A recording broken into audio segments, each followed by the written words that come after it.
আসসালামু আলাইকুম। আমরা পদ্মা গার্ডেন যা আসছে দেখেন, এই পদ্মা গার্ডেনে এর ভিতরে আগে হরিণ ছিল। এখানে এখন আছে কি হরিণের বদলে ভেড়া। তাহলে গার্ডেনের কি অবস্থা বুঝেন। হরিণের মর্ম কেউ দিতে জানে না, হরিণের মর্ম এসে ভেড়াতে দাঁড়িয়েছে, তাই এখানে ভেড়া হয়ে গেছে।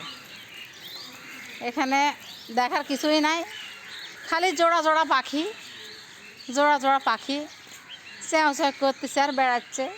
সাইডে হেঁটে চলেছে, নাই কি ক্যামেরায় দেখাবো বলো, দেখানোর মতন তো কিছু নাই। পিছনে এগুলো চলে, এগুলো চলে, হ্যাঁ এগুলো তো চলে না। পদ্মা গার্ডেন এটা